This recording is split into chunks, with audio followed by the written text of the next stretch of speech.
बिस्मिल्लाहिर्रहमानिर्रहीम। बोलते कालम के साथ मैं आमिर अजहान। और तुर्की ने अपना इंटरकॉन्टिनेंटल बैलिस्टिक मिसाइल बना लिया है। जी हाँ, तुर्की ने कल इसकी बाकायदा इस मिसाइल की नुमाइश कर दी है। यल्दरम खान इसका नाम रखा है। और यल्दरम खान जो है तुर्की के सल्तनत उस्मानिया के एक बादशाह है, जिन्होंने मंगोलों के ख़िलाफ़ जो है बहुत कारनामे सर अंजाम दिए थे। तुर्की को बचाने के लिए, तुर्क सल्तनत को बचाने के लिए उन्हीं के नाम पर इस इंटरकॉन्टिनेंटल बैलिस्टिक मिसाइल का नाम रखा गया है। बड़ा ह्यूज किस्म का मिसाइल है और इसमें नई टेक्नोलॉजी के साथ फ्यूलिंग की गई है।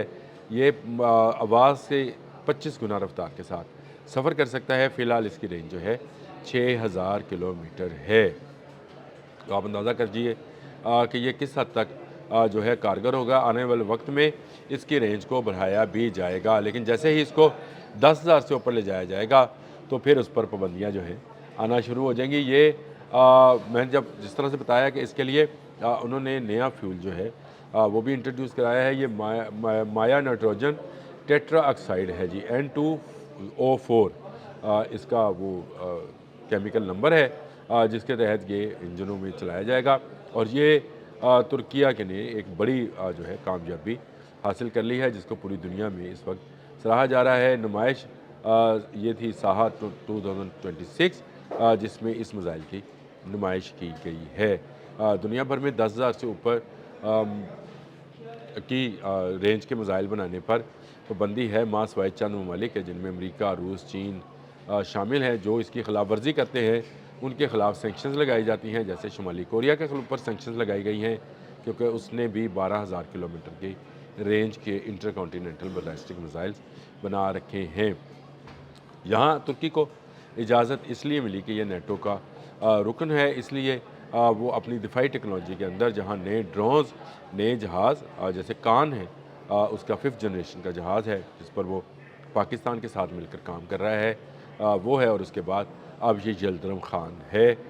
यल्दरम खान जो है ये तबाही मचाने के लिए तुर्की ने तैयार कर लिया है। तुर्की की दिफाई सनत के लिए ये एक अहम संगे मील है। इंटरकॉन्टिनेंटल बैलिस्टिक मिसाइल जो हैं ये किसी भी फ़ौज की ताकत का एक बड़ा ज़रिया होता है। और मैंने आपको बताया कि दुनिया में बहुत कम ममालिक हैं जो इस तरह की टेक्नोलॉजी रखते हैं। ईरान पर भी इसी तरह की टेक्नोलॉजी रखने का जो है इल्ज़ाम लगाया जाता है।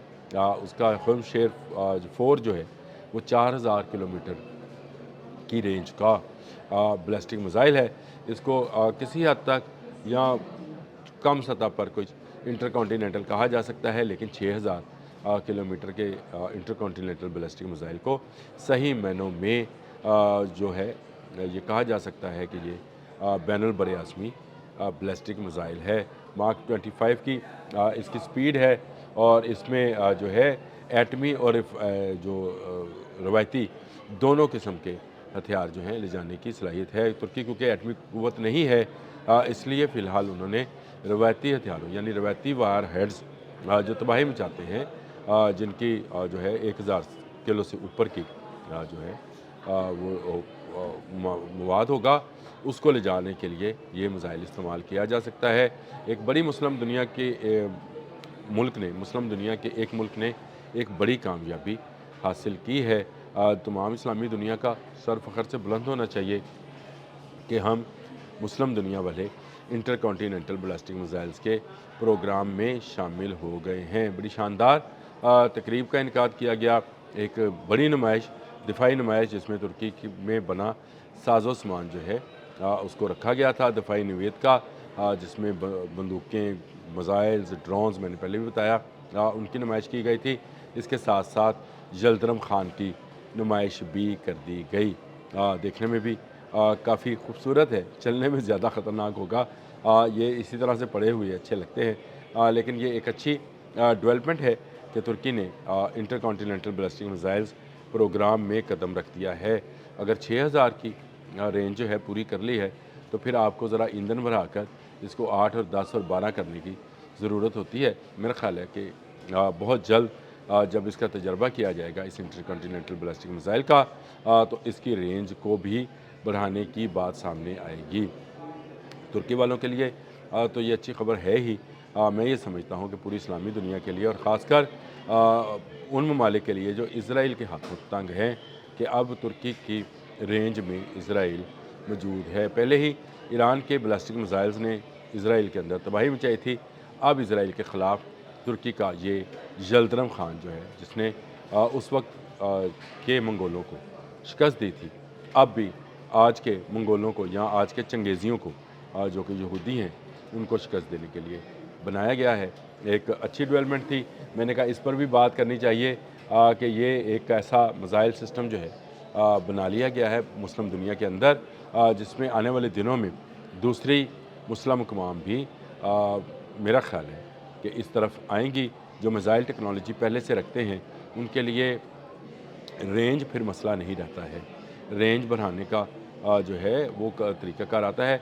तुर्की ने यके बाद दीगरे बहुत सारे मिसाइल्स जो हैं उनको टेस्ट किया था और अब यल्दरम खान जो है उसने नुमाइश के ज़रिए दुनिया के सामने पेश कर दिया है। ये एक दिफाई नौइयत का हथियार है जो उसी सूरत में इस्तेमाल किया जाएगा जब तुर्की पर हमला किया जाएगा। और ये तुर्क जानते हैं कि जितना दिफा मजबूत होगा उतना ही उनके मुल्क को जो है तरक्की और अमन हासिल होगा।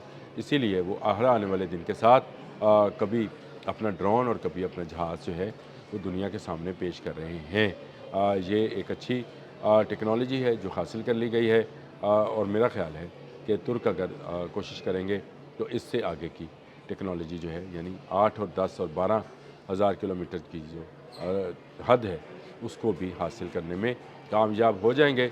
शायद पाबंदियों से डरते और नेटो का रुकन होते हुए वो ये ना हासिल कर सकें, लेकिन अब तक जो उसने कारखाने नुमाया सर अंजाम दिए हैं उसमें 5th जनरेशन के जहाज़ से भी आगे की ये टेक्नोलॉजी है। क्योंकि मैं ये समझता हूँ कि अब जहाज़ों से ज़्यादा मिसाइल्स काम करते हैं। ईरान इसराइल वार के अंदर भी आपने देख लिया, ईरान का कोई जहाज़ जो है इसराइल तक नहीं गया। ईरान के मिसाइल जो कि बैलिस्टिक मिसाइल से वो इसराइल तक गए और उसके जो क्लस्टर बॉम्बिंग थी उसने वहाँ के शहरियों को जो है तबाही मचाई, उस शहरों को तबाही मचाई और उनके शहरियों को छुपने पर मजबूर किया। तो इसका मतलब ये हुआ कि आने वाली जंगें जो हैं वो मिसाइल्स पर लड़ी जाएंगी। कल मैंने फ़तह का जिक्र किया था कि पाकिस्तान ने भी फ़तह मिसाइल का 5 तारीख को जो है तजर्बा किया था और 5 मई को ही यल्दरम खान जो है इसे नुमाइश के लिए पेश किया गया। साथ में वीडियोज़ और तस्वीरें जो हैं वो हम लगाते चले जा रहे हैं ताकि आप जहन में रखें कि ये कोई आम बैलिस्टिक मिसाइल नहीं है, ये मुस्लिम दुनिया का अपना बैलिस्टिक मिसाइल है। इसकी टेक्नोलॉजी किसी अमेरिकन, किसी रशियन, किसी शुमाली कोरिया, चाइना से हासिल नहीं की गई है। ये टेक्नोलॉजी भी तुर्किया की अपनी है और तैयब अर्दवान ने जो अपनी दिफाई सनत को फ़रोग़ दिया है ये उसका एक शाहकार है। आने वाले दिनों में जंगें जो होंगी उसमें तुर्की बड़ा अहम है। मैं आपको बताना नहीं चाहता लेकिन तुर्की जो है वो पहली डिफेंडिंग लाइन है हमारी। जब नसारा का लश्कर आएगा तो पहली दिफाई लाइन जो है वो तुर्की होगा, जहन में रखिएगा। बाकी बातें होती रहेंगी लेकिन ये मिसाइल वाकई में बड़ा ज़बरदस्त है। अब तक के लिए इतना ही। अल्लाह हाफ़िज़।